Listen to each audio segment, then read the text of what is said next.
Welcome back. I'm John Furrier, host of theCUBE here at our NYSE studio. Of course, we have our Palo Alto studio connecting Silicon Valley and Wall Street. This is our Crypto Trailblazers series. We highlight the leaders in crypto, making it happen, bringing in this next era of infrastructure, powering the financial system, the money system, software money.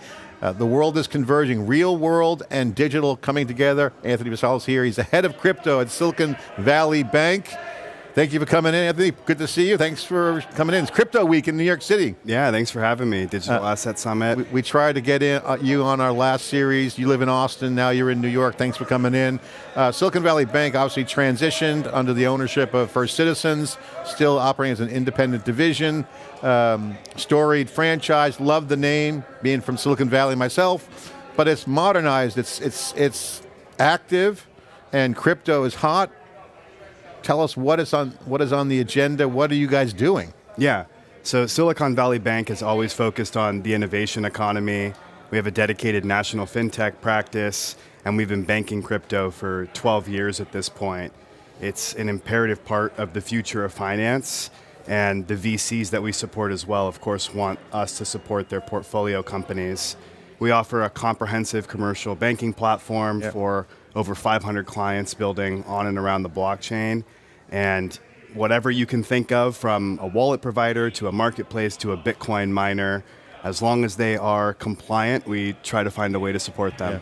We really appreciate what you do there. It's certainly a great industry benefit.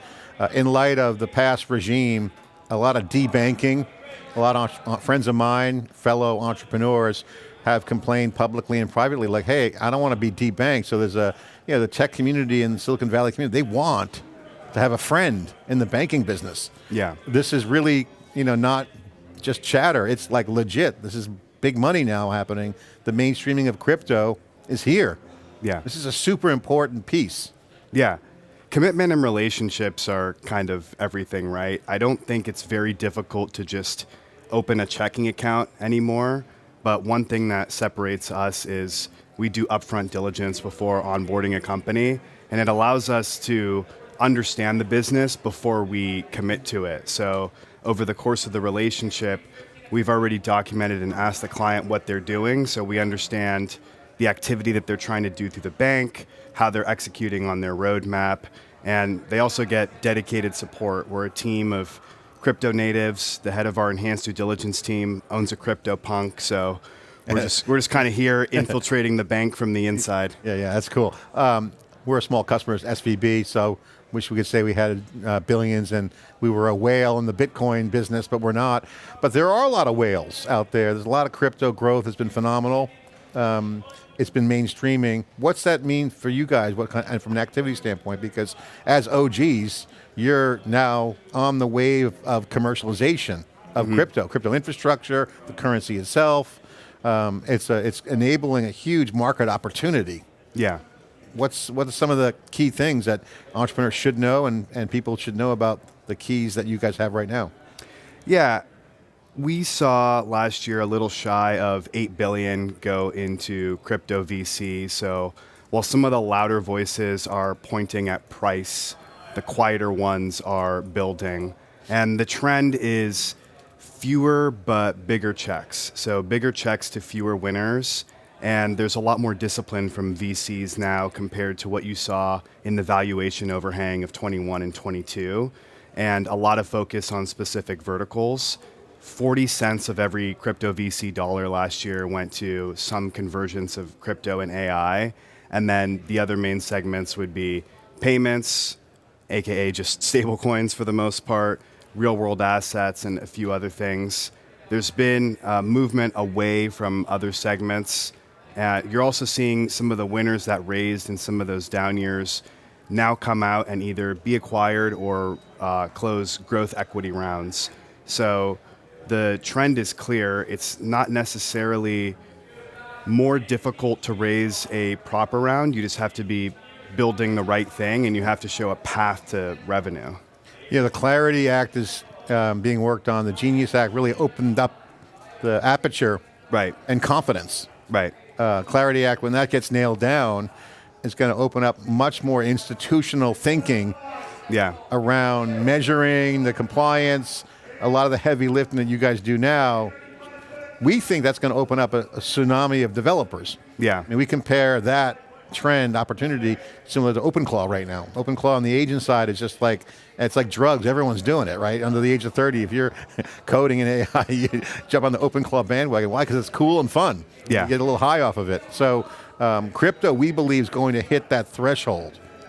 What's your thoughts on that? Because when the Clarity Act comes in, then you got the Genius Act and the kind of the rules of the road nailed down. Talk about that impact. What's your reaction to that? So, no interpretation that we are in a bear market, and the bull cycle was probably a little bit underwhelming for most. We didn't even get a double from the prior all-time high, and we've since tested 50% retracement off the top of Bitcoin. But at the same time, you're seeing the backdrop more favorable than ever, and particularly for bear markets. This is not anything like what we saw from 17 into 18 following the ICO mania. This is nothing at all like what we saw in 22 with some of the failures of certain bad and risky actors. Even though the price is down right now, like you said, the regulatory backdrop could not be better. You have the SEC and the CFTC agreeing on definitions. We have the first federal law on the books around stablecoins. Now, a lot of that still has to be tested and doesn't eventuate until next year, and we'll have to go through the judicial system. And if and when we get market structure, I think, again, like you said, it'll allow a lot of strategies that are already in place to just press the green button and execute the roadmap across financial institutions and more product and partnership announcements from some founders. I'm really glad you highlighted the regulatory side of it, because I think that's absolutely correct, and it does put shade on any kind of questions around kind of where we came from, ICO craze and the FTX situation. What are some of the technical and business challenges that you see now? Because is it just time, over target, get this stuff done? What are some of the hurdles that we still have to cross over? Yeah, I think the same questions that our clients ask us, it's usually the same two questions. How do you think we should think about raising, and can you connect us to capital? And what do you think the rules are going to be, and where are we going to land? And we don't really have insight there that they necessarily don't have. They just want to get our opinion. But I think it's important now more than ever to show that path to profitability and that IP. So what we're seeing is the ones who are doing something significant are now building infrastructure. And before, what financial institutions were doing was all proof of concept, but now it's turning into plumbing and production. So there's also there's a lack on the supply side of the amount of companies that do these things. I mean, the M&A arms race kind of set off last year when Stripe finalized the acquisition of Bridge. Last week, we saw the acquisition of BVNK, and there's been a few others in the mix. Last year was the biggest year for crypto M&A. We predict that this year is going to be even bigger, and you might see the biggest acquisition of all time. So seeing this whole asset class just go from speculation to infrastructure and how it's rewiring the financial system, I think is what really matters. But from the outside looking in, I also understand the criticism of others saying, well, altcoins still have a market cap of $1 trillion. Why is Dogecoin have the value that it does? What's going on with all these rug pulls? But again, what's really being built is the stuff that matters is the IP and infrastructure. I mean, there's speculative stuff out there. We all see that. But I think to me, that's the sign that I love is it's infrastructure. It reminds me of the cloud game back around 2011. Very primitive. But now blockchain and Ethereum, Solana, they're all like, all these chains are solid. And that's going to enable more activity on top of them. So I think that's a positive thing. We've been covering crypto since 2012 on SiliconANGLE and watch it through its progression. The one key thing that's been consistent every year, and I'd love to get your thoughts on this, is the trade-off between anti-money laundering and know your customer, AML, KYC, versus privacy. What's the trade-offs? Because that's always kind of been the big issue. But now you have immutable infrastructure. Is that going to smooth out? Is that already there? What's the status? Because, you know, I want to raise money with crypto. I want to build with crypto. That's coming. Yeah. What are some of these old I won't say tripwires, but like, requirements. Yeah.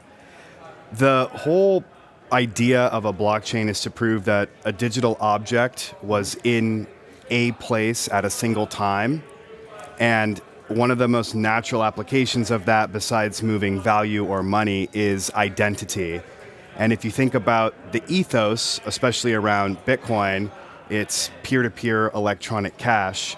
So how much should we have to disclose who we're interacting with, especially if it's peer-to-peer? And inherently, privacy is identity, right? Yep. But there's a fine line between privacy, I'm hiding and I'm trying to do something illicit, or I'm using a mixer, a tumbler, I'm obfuscating transaction history, or just using zero-knowledge cryptography and showing, maybe I don't want to reveal John's home address, but I will say that this is John's mailbox, and I will prove that it exists, and I will use this technology to show that. But there's really a fine line, and I think the other thing that's discounted that a lot of naysayers don't appreciate is what you can prove, what can be public, and how the blockchain offers programmable compliance as well. And it's also really important at the on and off ramps within banks to conduct robust KYC AML. Yeah, you bring up a good point. I want to ask you about velocity, because one of the things that you get with transparency, you can do things transaction-wise that kind of aren't really needed in the old way because you have transparency. Yeah. AI is going to be a big force of change. There's already talk of AI agents, refactoring chains, doing all kinds of cool stuff. Yeah. And we're seeing that on the commercial side of the enterprise and large players, where all the compliance stuff is all agents doing their thing, chatting back and forth, doing the work. Right. How do you see the AI infusion coming in, helping, and where's the areas of concern to watch? Because not yet fully converged. We're already hearing great conversations of people leveraging AI to do cool things and to move the needle. Yeah, it's a great question, and rhetorical that I often ask is, does crypto need AI more than AI needs crypto? And what's the purpose of one another working with each other? So blockchain can verify AI's outputs, and AI can simplify crypto. And what I mean by that is, you might be hesitant to give certain information or your thoughts to one of these centralized behemoths, and they might also curtail their answers, right? Not answer your question, not give you a complete answer, or kind of pare it back a little bit.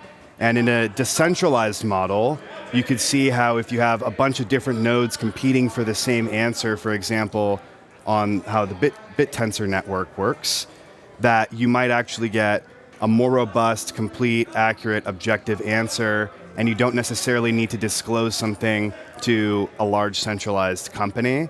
So the promise is certainly there in terms of what you can use. I do think that you increase a little bit of the attack surface, so you have to be careful as well. And there's a bit of an adoption issue as well. We're so hardwired now to just open Claude, ChatGPT, and just, I don't know a lot of people even deep in crypto that are using the crypto native products. And as well, to your second point, if you believe that agents are going to do things for us, I think that's a pretty safe assumption, that they need to transfer value and make payments. Well, the question is, how are they going to do it? And especially when an agent pays another agent, what currency are they going to do it in? And it doesn't necessarily make sense in all circumstances, but I think it's natural to assume that that's going to be stablecoins, especially in smaller value transactions or agent-to-agent transactions. Well, I'm super excited to see Silicon Valley Bank continue their mission. Innovation has always been kind of the heart of it, and having insiders, OGs, been there, done that inside the big company. What's it like to be in there in this transition? Because Silicon Valley Bank is cutting edge. They're keeping the brand. Yeah. Okay, they're thundering away on the frontier. What's it like there? And share the culture. What's it like? Yeah, it's super cool. I've been there for 10 years. There's a reason that I've stayed. I've worked across credit, product, and now on the crypto side. We literally get to work with the biggest innovators in the world, and we try to find ways to help them in any way that we can, and we just try to get creative, and they're even more creative than us. So however we can support them, I think everybody was glad that we kept the brand, and it's the same people that you know as well. So our executive team, for example, has an average tenure over 20 years. On a consolidated basis, we're the same size that we were with First Citizens and a more diversified balance sheet. So still the same commitment and service model to the builders. I got to say, First Citizens have done a great job of integrating SVB and Smart to keep the brand. Thanks for coming on as Trailblazers. Good to see SVB, Silicon Valley Bank, Trailblazing. Appreciate it. Thanks for coming in. All right, we got the crypto Trailblazers here. Silicon Valley Bank.